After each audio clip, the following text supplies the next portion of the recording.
कहानी की शुरुआत में हमें फ्यूचर का वक्त दिखाया जाता है, जहां एक अनजान वायरस के कारण मनुष्यों की पॉपुलेशन 2 मिलियन से भी कम रह जाती है और इस वायरस के होने से सभी लोगों की देखने की शक्ति जा चुकी है और जब भी किसी के यहाँ बच्चे का जन्म होता है तो वो भी देख नहीं पाता और इतना समय गुजर जाने के बाद टेक्नोलॉजी की दुनिया बहुत पीछे रह चुकी होती है, जिसके कारण लोग आदिवासियों की जिंदगी गुजारते हैं। देखने की शक्ति को इस वक्त सिर्फ एक अंधविश्वास और मिथ समझा जाता था और देखने की शक्ति के बारे में बात करने वाले और इस शक्ति के साथ पैदा होने वाले व्यक्तियों को भी जिंदा जला दिया जाता था।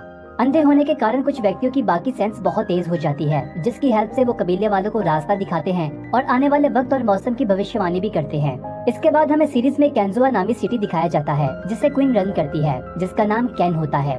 इसकी एक आर्मी होती है जिसे विच फाइंडर आर्मी कहते हैं। क्वीन बहुत ही ज्यादा धार्मिक होती है और देखने की शक्ति के बारे में बात करने वालों को बहुत ही जानलेवा तरीके से मार देती है और वही सब पर हुकूमत चलाती है। विच फाइंडर आर्मी का काम ऐसे व्यक्तियों को ढूंढ कर लाना होता है जो देख सकते हैं। क्वीन टेक्नोलॉजी के दौर से बचे हुए डैम को कंट्रोल करती है और वही इसकी मालिक होती है और इस पर कब्जा करके वहीं पर इसका महल बनाया गया होता है। इसके बाद हमें सीरीज में एल्कनी कबीला दिखाया जाता है जो घने जंगलों के बीच में बना होता है, जिसका एक सरदार होता है जो बहुत ही नाडर और ताकतवर होता है। इसका नाम बाबा वॉस होता है। फिर हमें कबीले में बाबा वॉस की पत्नी मैगरा दिखाई जाती है जो बच्चे को जन्म देने वाली है और इसकी मदद करने के लिए कबीले की बुजुर्ग महिला पेरिस इसकी मदद कर रही होती है। मैगरा कबीले के सरदार और अपने पति बाबा वॉस के बारे में पूछती है, जिस पर पेरिस उसे बताती है कि वो बाकी आदिवासियों के साथ कबीले से बाहर इससे भी ज्यादा अहम काम के लिए निकले हुए हैं। तो दोस्तों, यहाँ पर हमें पता चलता है कि कबीले पर विच फाइंडर्स का हमला होने वाला है, जिन्हें लगता है कि मैगरा एक विच है और इसे और इसके बच्चों को मारने के लिए इनके रास्ते में जो भी आएगा वो इनकी जान ले लेंगे। कबीले के लोग अपने सरदार की पत्नी की सुरक्षा के लिए एकजुट होकर लड़ने के लिए तैयार हो जाते हैं। अंधे होने के बावजूद वो लड़ाई में काफी माहिर होते हैं और बाकी सेंस यानी सूंघने और सुनने की शक्ति से इस बात का पता लगा लेते हैं कि विच फाइंडर यहाँ से करीब ही है और 200 लोगों के साथ वो बहुत सारे हथियारों के साथ इस पर हमला करने वाले हैं। बाबा वो सभी लोगों की हिम्मत बढ़ाता है और धार्मिक नाच करते हुए जंग का भोपो बजाकर सभी लोगों से ये वादा करता है कि वो कबीले की सुरक्षा के लिए अपनी जान देने को भी तैयार है। सभी लोग अपने लीडर की बात मानते हुए जंग के लिए तैयार हो जाते हैं।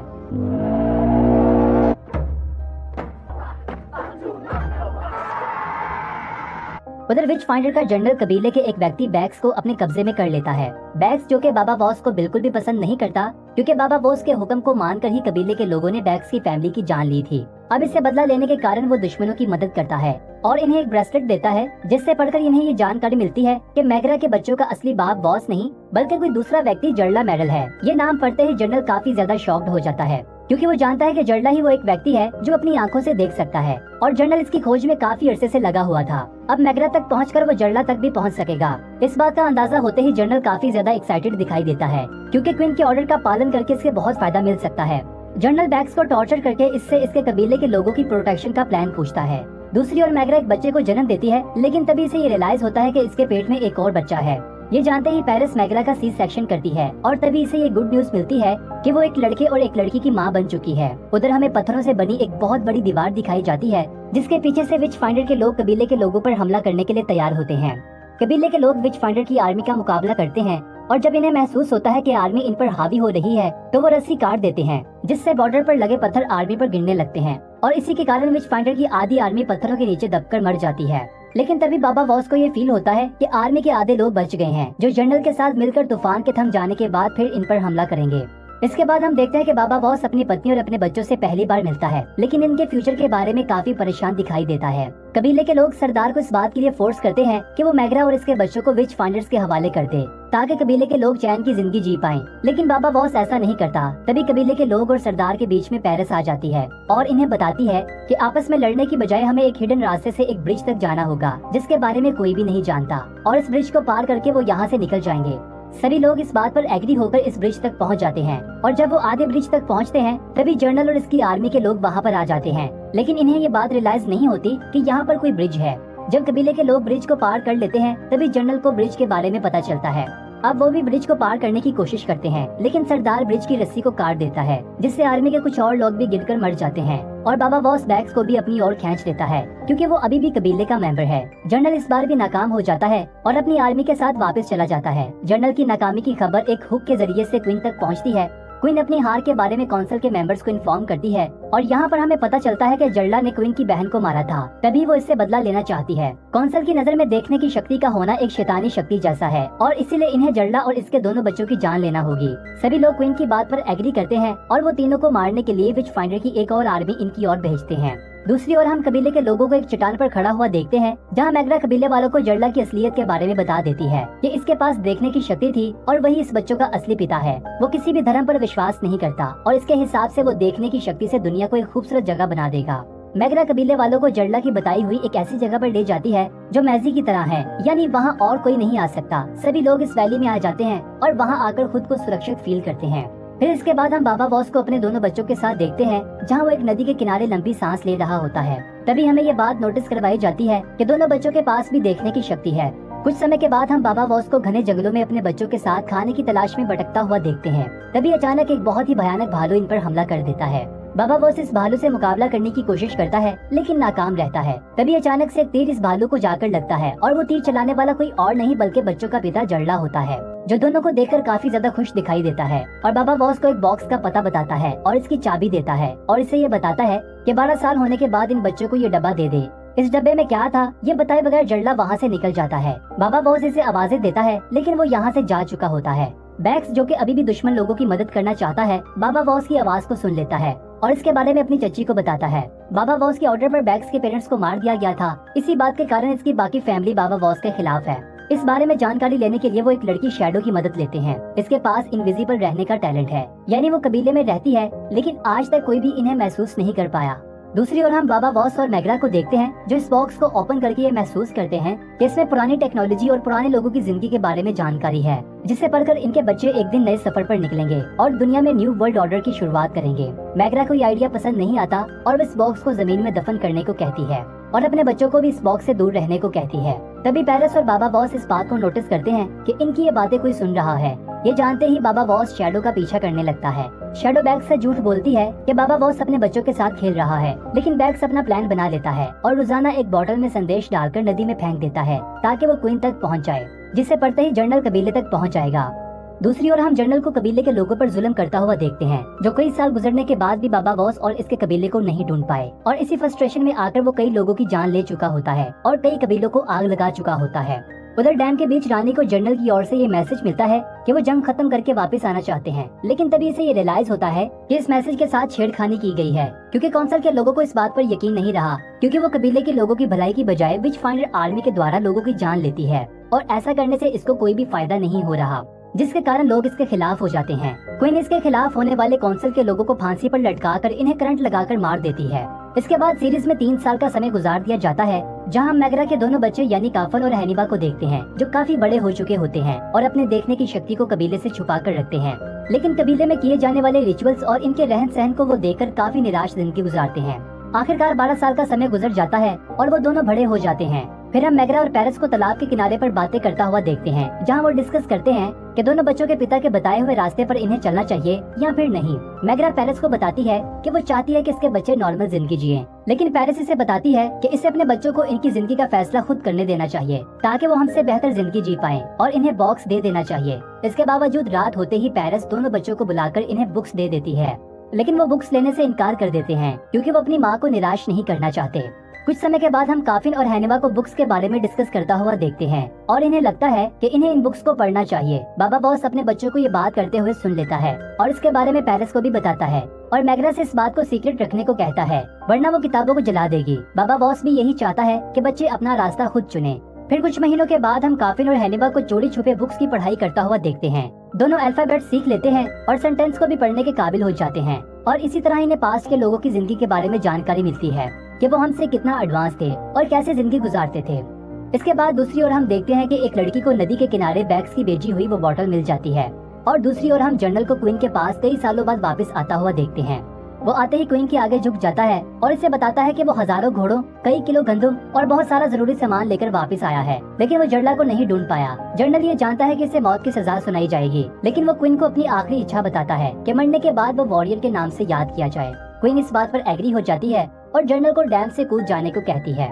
जर्नल डैम से कूदने ही वाला होता है कि क्वीन के पास बैग्स की भेजी हुई इस बॉटल का संदेश आ जाता है, जिससे क्वीन को दोनों बच्चों और कबीले की हिडन प्लेस के बारे में पता चलता है। क्वीन जर्नल को रोक लेती है और इतने सालों बाद अपनी कामना पूरे होने पर वो जर्नल को गले लगाकर इमोशनल हो जाती है। दूसरी ओर कबीले में हॉर्न बजता है, जिसे सुनकर सभी एक जगह इकट्ठा हो जाते हैं और काफन और हैनिवा भी वहाँ पर आ जाते हैं, जहाँ सबको पता चलता है कि बैग्स अपनी आंटी के साथ रिलेशन में था, जिसके कारण इनके यहाँ एक ऐसे बच्चे का जन्म होता है जो कि नॉर्मल नहीं होता। यहाँ कबीले वालों के लिए एक नई समस्या खड़ी हो जाती है, क्योंकि कबीले की संख्या बहुत कम रह जाती है, जिसके कारण लोग अपने रिश्तेदारों से ही संबंध बनाने लगते हैं। पेरिस सभी लोगों को ये मशवरा देती है कि इन्हें बाकी कबीले वालों के साथ मिलकर ताल्लुकात बनाने होंगे, ताकि अपने कबीले की संख्या को बढ़ाकर इस प्रॉब्लम को सॉल्व किया जा सके। अपने बच्चों की सुरक्षा के बारे में सोचते हुए सरदार इस फैसले को खतरनाक बताता है, क्योंकि ऐसा करने से क्वीन इन्हें ढूंढ लेगी। लेकिन सभी लोग पेरिस के साथ हो जाते हैं, जिसके कारण बाबा वॉस को अपने बच्चों को छोड़कर अभी कबीले वालों के साथ जाना पड़ता है।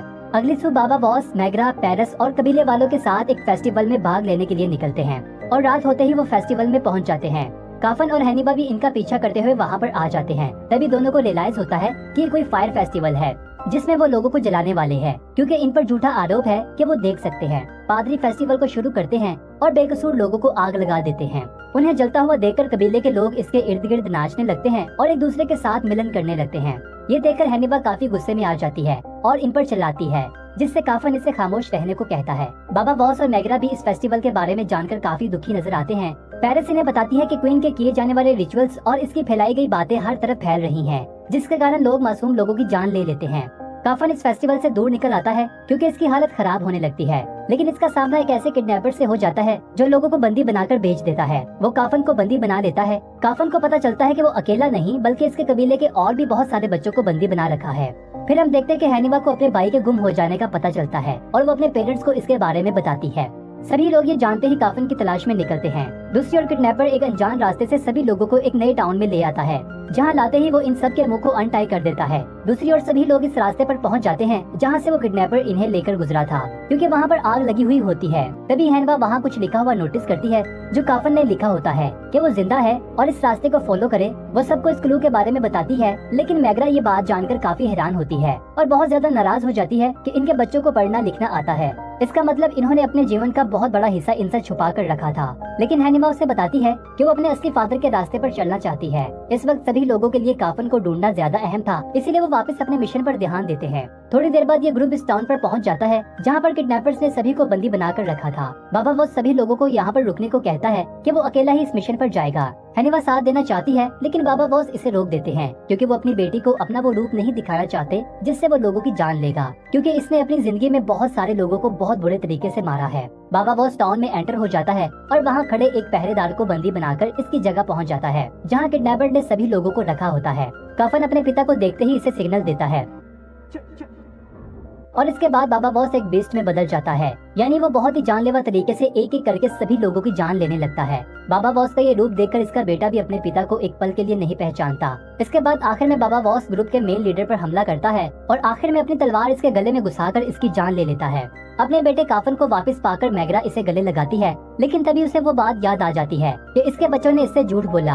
कबीले में वापस पहुंचते ही हैनिवा और काफन अपनी माँ को बताते हैं कि इन्हें एक न एक दिन अपने पिता के बताए हुए रास्ते पर चलना ही था। इस बार मैग्रा अपने बच्चों को स्वीकार कर लेती है और इन्हें गले लगाती है और बताती है कि वो हमेशा कबीले के मेंबर्स रहेंगे, चाहे वो कहीं भी चले जाएं। उधर बाहर बाबा बॉस को कुत्तों के भौंकने की आवाजें आती है, जिसे सुनकर इसे ये रियलाइज होता है कि जनरल और इसकी आर्मी मैग्रा और इसके बच्चों को लेने के लिए कबीले पर हमला करने वाले हैं। जनरल कबीले के लोगों के करीब पहुंच जाता है और सभी लोगों को अपने कब्जे में कर लेता है। काफन बड़ी चालाकी से बैग्स को बंदी बनाकर अपनी फैमिली को वहां से चोरी छुपे निकालने में कामयाब हो जाता है और सरदार बाबा बॉस अपनी फैमिली के साथ कबीले से अपनी राहें जुदा कर लेता है। लेकिन इनके साथ शैडो भी जाना चाहती है और अपनी माँ से वादा लेकर इनके साथ निकल पड़ती है। बैग्स ने इनके साथ जो कुछ किया, हैनिवा इसके कारण बैग्स की जान लेना चाहती है, लेकिन काफन ऐसा करने की बजाय उसे आजाद कर देता है, उसे ये रियलाइज करवाने के लिए कि इसके असल दुश्मन हम नहीं बल्कि जनरल और क्वीन है। लेकिन इसके बावजूद बैग्स कबीले में वापस जाकर जनरल को बाबा बॉस और इसकी फैमिली के भाग जाने के बारे में बता देता है, जिसके सुनते ही जनरल कबीले वालों के सामने एक घोषणा करता है कि जब तक वो काफन और हैनिवा को इसके हवाले नहीं कर देते, सारे का सारा कबीला विचेस यानी मॉन्स्टर समझा जाएगा और इन्हें सजा दी जाएगी। दूसरी ओर बाबा बॉस की फैमिली नदी के किनारे पहुंच जाते हैं, जहां पर इसने कई साल मेहनत करके एक बोट बनाई होती है, जिसमें सभी लोग बैठ जाते हैं। तभी वहां पर जनरल और इसकी आर्मी के लोग पहुंच जाते हैं। जनरल जर्ला के बच्चों के इतने करीब पहुंचने के बावजूद भी इन्हें पकड़ नहीं पाता, लेकिन ये सोचकर वो हार नहीं मानता और अपनी आर्मी को पानी के अंदर जाने को कहता है, जिनमें से एक व्यक्ति बोट तक आ जाता है। बाबा बॉस इसकी जान ले लेता है, जिससे आर्मी के लोगों को इनकी लोकेशन का पता चल जाता है और इसके बाद वो एक एक करके बोट पर हमला कर देते हैं। इस लड़ाई के बीच हेनवा बैक्स को तीर से निशाना लगाकर मार देती है, जिससे बैक्स जख्मी हो जाता है। लेकिन जनरल गुस्से में आकर इसी तीर की मदद से बैक्स की जान ले लेता है और कश्ती इस तालाब और जनरल से काफी दूर निकल जाती है। इसके बाद जनरल कबीले के लोगों की जान लेने का फैसला करता है और उधर बोट में बैठी पैरिस सभी लोगों को जड़ला का दिया हुआ मैप दिखाती है, जिसके अनुसार इनके पास दो ऑप्शंस है, या तो इस नक्शे को फॉलो करेंगे या वो जंगल से होते हुए एक सेफ जगह पर पहुंच जाएंगे। सभी लोग वोट करते हैं, जिसमें वो मैप को फॉलो करने पर एग्री हो जाते हैं, लेकिन मैगरा इस बात पर एग्री नहीं होती और यहाँ पर कोई भी मैगरा की बात नहीं सुनता। दूसरी ओर क्वीन के पास कौंसल में सभी लोगों को बाबा बॉस के फिर से बच निकलने की खबर मिल जाती है। सभी लोग क्वीन के खिलाफ हो जाते हैं, क्योंकि वो किंगडम के बारे में सोचने की बजाय धर्म के नाम पर लोगों की जान ले रही होती है। क्वीन ये बात भी रिवील कर देती है कि वो जड़ला से प्रेम करती थी, लेकिन इसने इसे कभी भी भाव नहीं दिया था। कौंसल के लोग क्वीन पर आरोप लगाते हैं कि वो जज्बात में फैसला करके किंगडम का बहुत ज्यादा नुकसान कर रही है। ये सुनते ही वो वहाँ से चली जाती है, लेकिन बाद में अपने खिलाफ होने वाले कौंसल मेंबर्स को वो मौत के घाट उतार देती है। उधर ग्रुप की आंखें खुलती है और इन्हें रियलाइज होता है कि इनका सभी सामान खो चुका है। इस सामान में वो पोटली भी शामिल है जो मैगरा के पास थी, जो इसने अपने बच्चों को देने के लिए छुपाई होती है। वो इधर उधर ढूंढने की कोशिश करते हैं, लेकिन इन्हें कुछ भी नहीं मिलता। तभी काफन को दूर से एक व्यक्ति इनकी तरफ बढ़ता हुआ दिखाई देता है। दूसरी ओर क्वीन को इसकी असिस्टेंट बताती है कि सारी किंगडम इसके खिलाफ हो गई है और जल्द ही वो इसे तख्त से उतारने वाले हैं और इसे इसके किए की सजा भी मिलेगी। ये जानते ही क्वीन के दिल में बदला लेने की आग जाग जाती है और वो डैम को बंद कर देती है, जिससे पूरा डैम टूटने लगता है। क्वीन अपनी असिस्टेंट के साथ एक बुगी में बैठकर वहाँ से निकल जाती है और डैम टूटने से पूरी रियासत डूब जाती है और यहीं पर सीजन का एंड हो जाता है। अगर आप मूवी का दूसरा पार्ट देखना चाहते हैं तो कमेंट बॉक्स में जरूर बताइएगा। मिलते हैं आपसे इसके नेक्स्ट पार्ट के साथ, तब तक के लिए बाय बाय।